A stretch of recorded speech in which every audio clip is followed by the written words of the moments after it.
into the game, I'm going to be playing Jarvan jungle and show you the potential of this champion. In this matchup, we're currently up against Vi, and in a Jarvan versus Vi, they are quite similar in a sense where they like to engage and peel for their team. The only key difference is that Jarvan is more of a team player with his third skill providing vision and attack speed for his teammates, while Vi on the other hand specializes on catching targets that are out of position with the use of her ultimate and removing them from the map. In the end, it's up to the players on how they're able to utilize their champions effectively. The clear that I'm doing is a red side clear, where I go for my Krugs, Red Raptors, and Flex depending on what happens on the map. The reason why I started at the bot side rather than the top side is because I would like to pass towards this Gwen Renekton lane. With Renekton having a big advantage, we should be able to at least tower dive or kill this Gwen.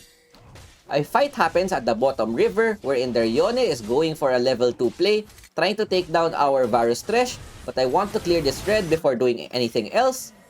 1-for-1 trade so far, which is good, and we immediately go and help our teammates, seeing that the Yone is out of position. Even though our knockup did hit, the damage did register, and even if the Yone flashes, we have our own flash and is able to take him down. Vi shows up, but I know Kai'Sa is there, so we just flag and drag out, and this is the power of Jarvan early game. His ganks become very deadly as early as level 2, which is something that not a lot of junglers can do. With all that's happened, we just go back to our Raptors, and when playing Jarvan, you want to be as active as possible, helping your teammates snowball and win the game. I think about going for bot Scott, but if you remembered what I said a while ago, I want to path towards the Baron lane so that we could punish this Gwen, especially since she has no flash. We go for the Scuttle instead, and after taking this, we can probably go for a topside gank or clear our jungle. Seeing Renekton's position, we might be able to catch this Gwen since she has no flash, and as soon as she's out of position, Renekton immediately with the punish, waiting for the stun before using our flag and drag to ensure the chain CC and get a kill. Really good start, denying Gwen minions and helping our Renekton get ahead. We check the top side, see if there's Krugs, and since Vi started at the bottom side, then her camps here should still be up.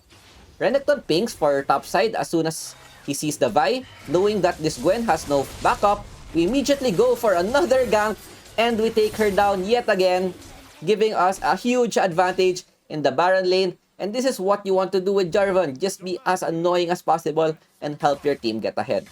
I look to see if we can punish this Vi since she's only level 4, and as soon as we go in with our combo, she's able to flash and live with 1 HP, and it just turned around 360. Instead of us getting a kill onto the Vi, their Yone was there, perfect position, and we get punished instead. That's why even though I said earlier you want to be as active as possible, you need to know your limits, because if you overextend, you can easily get punished, just like what happened right now. After respawning, we look to see if we can get a kill onto this Yone. Seeing that he's out of position with no ultimate and has half HP, we should be able to take him down. Smite, second skill, we reserve our flag and drag just in case he has flash, but he doesn't even use it, and we get a counter kill. A tip when playing Jarvan and ganking is that you'd want to reserve your flag and drag as much as possible, waiting for the opponents to flash or dash before using the skill. If you can just take him down with the second skill slow plus smite, it would be better. Because the opponents it's a bit of a mind game, because the opponents will think that you're gonna use flag and drag, but you're actually just holding it, waiting for them to use their escape spells. Really good start. Our second back giving us Divine Sunder. And another tip about Jarvan is if you're not able to get any kills in the early game, you could go for the Black Cleaver first because it's much easier to complete. Divine Sunder requires you to get at least a kill so that you can get this item before the first objective. After clearing the Scuttle, I'm looking at the top side because this is a lane that I'd like to snowball, and it's very easy to gank with Gwen having no flash and is currently at half HP. Once the minions get in, we should be able to kill her, but you know, Renekton just decides to flash in and just get the kill right there.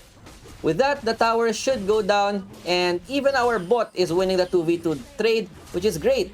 Because if you look at their composition, they have Gwen, Kai'Sa, and Yone, three of which are really strong in the late game, and you do not want to fight them as the game goes on. They even get a kill into the Yone, which is an added bonus, and this should be a free Herald for us. I think about going for the Dragon or Herald, but I decided to go for the Herald instead because my teammates haven't went for a reset yet, and it's gonna be a bit risky if we went for the full contest without going back to the base yet. We take the Herald, summon it at the mid side, and look to see if we can contest the Dragon. It's too late, Vi is able to get this, but it should be fine because we're able to get the Baron lane tower as well as the mid lane tower. Renekton is a bit out of position, gets engaged by Vi. I think about helping him, but you know what? I decide not to because if I try to help him, most likely I'd die also, and I don't want to give them a possible comeback. After taking the blue, Thresh is trying to defend mid, gets a nice hook onto the Kai'Sa. I ping him that I'm arriving. We should be able to win the 2v2 with a great early game. Nice 2-man play. Wait for the absolute last second before using my ultimate to get the kill. And with Vi showing up, it's currently 3v2. I place a flag where Yone is supposed to go back. Unfortunately, we got taken down before we're able to outplay the Yone, but that was a nice thing that we could have done. It's okay. We're still able to get a lot of towers, and even their bot lane tower is dead, giving us perfect 15 plates in the early game. Soraka goes down thanks to the Varus Zeri. The most important thing is that our two carries, which are the Varus and Zeri, are able to scale properly, and we keep up the pressure. After respawning, we first take the red buff with all of our camps up. We do not want to forget to farm our own jungle, especially if there's nothing happening in this state of the game. Renekton goes in, bursts down the Yone, and with him leading the charge, I arrive to support him. We do not need to take so much farm. We always want to look for people that are out of position. Look to see if we can catch the Kai'Sa, but with Vi arriving, she goes for the ultimate onto our Zeri. We missed the flag and drag, but we're still able to kill her with the use of our ultimate, getting shot down gold. And with Gwen out of position, we just go for her. I have my second skill, plus flag and drag to CC her. Thresh is able to take her down, and with Kai'Sa, the only DPS left, she goes in, tries to catch the Varus, but it's not enough, giving us a total of a 3-for-1 exchange. When it comes to the team fights, that's what you want to do with Jarvan. You just want to peel for your teammates and protect them as much as possible. You don't need to go in their carries unless their carries are overfed. After recalling, we go for our Black Cleaver, which should give us some damage and tankiness at the same time. And with nothing happening in the map, also waiting for our ultimate to come up, we just go and farm our camps. This is the stage of the game where things are a bit calm. Even though you want to be active, of course, you don't want to forget to farm your own jungle. We look to see if there's someone overextended. Yone is going in for the Zeri. Is able to get the kill, but we're here to get the counter kill, and look at the damage we're dealing. Every auto attack removes at least 2 bars of Yone's health, and we're able to get a 1-for-1 trade. Gwen overextended once again, so immediately run it topside in order to punish her, knowing that she has no flash since she went for the ghost. Go in with the slow and position ourselves with the flag and drag. Nice follow-up by the Renekton, but even though we take her down, this goes to show how strong Gwen's damage is. If Renekton wasn't there, we might have lost the 1v1. We get Black Cleaver. This is a really good item because Black Cleaver allows us to use our flag and drag combo twice in a team fight. I'll show you later on how you're able to utilize this combo. This is probably the most advanced technique when you're playing Jarvan is flag positioning. We take the blue buff and Scuttle is up. Objective is spawning in 40 seconds, and since we're playing an early game composition, we want to get as much gold as possible so that even if it goes to the late game, we will still be massively ahead. Another fight happens bot side. A bit risky, but my teammates are able to kite well. Nice stasis by the Varus. Nice cook by the Thresh. We're just peeling for our carries. Even though Varus goes down, Zeri is there, just autoing everyone to her heart's content, and with a 3-for-1 exchange, this should be a free second dragon for us to take. The only thing we have to worry about is a possible steal, but looking at their position, Vi might go for the contest.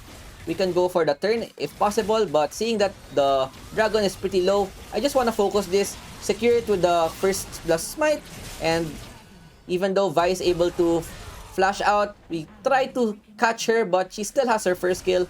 Very unfortunate. We go for the Yone instead, who's chasing our Thresh. Take the Lantern. Hook doesn't connect, but with everything that's happened, it should be fine because we're able to get the second dragon. We try to damage test the Yone. It quite hurts, and here, we're able to do the double flag combo. Go out. Nice peel by the Thresh, helping me live with just 1 HP. Our Renekton dies topside, and they will most likely be able to take down our tower. Very unfortunate, but Kai'Sa randomly shows up, gets us pretty low. Fortunately, she doesn't have her ultimate, so we just go back and get our items. As I was saying earlier, the double flag combo is when you're able to position your flag properly in a team fight, then use your first skill twice, so you can get so you can knock up people twice as well. Soraka's out of position. You know what? We just go straight for the ultimate because she has no flash since she went for the ghost and just auto attack. Flag and drag is up once again. Yone is not able to save her. Varus goes in. Nice ultimate. We look to see if we can catch this Gwen, but with the tower being there, it's gonna be quite risky, especially since we're low HP. Baron spawning in 15 seconds. We take the red buff since no one is there while waiting for the objective to spawn. Should be pretty free. We smite, and I decide to go for the 1v1 against Vi since we're quite strong. She has a lot of damage, a level advantage, and this is the double knock-up combo that I was saying. Nice follow-up by the Zeri, and we take down their jungler. With their jungle down, this should be a free Baron. The only problem here is that I don't have smite, but with Zeri tanking a bit, it should be fine. I have my second skill for a bit of shielding, and with smite arriving at the perfect time, we're able to secure the Baron. Their bot inhibitor has been taken down by the Renekton, and here I went for the Let's Dance. I could have also went for Sterak's, but in this game, since we're getting a lot of kills, Let's Dance is a much better choice. It's up to you on what item you want to build as your third item, but the most crucial items that you need for Jarvan is the Cleaver and Sunder. The only time you build something else if you're gonna do an AD Lethality Jarvan where you go pure damage items. But in this game, we're going for the safer option where we go Bruiser Jarvan with the Sunder Cleaver providing us with tankiness and damage at the same time. Since we have Baron buff, we can just split push, Renekton getting bot side, Varus getting a snipe onto the Soraka. They don't even need my help. Kai'Sa, the only one, even though she's able to ult away, we have her ultimate to chase, and Yone just taking him down 100-0. Our teammates are just too good this game, and we're able to utilize Jarvan's kit to the fullest, helping peel for our team and getting the victory. Really good game from everyone, and yeah, that's mostly what you want to do with Jarvan. Just be as active as possible. 100% in Guardian Legendary rank. We get MVP, but props to our teammates for the damage and plays that they make. Look at our damage. Even though we're tank, we have 17k damage dealt, even more than the Zeri, and that is how you can utilize Jarvan to his maximum potential. With that, I hope you guys enjoyed, and I'll see you next time. Peace out. Ciao, ciao.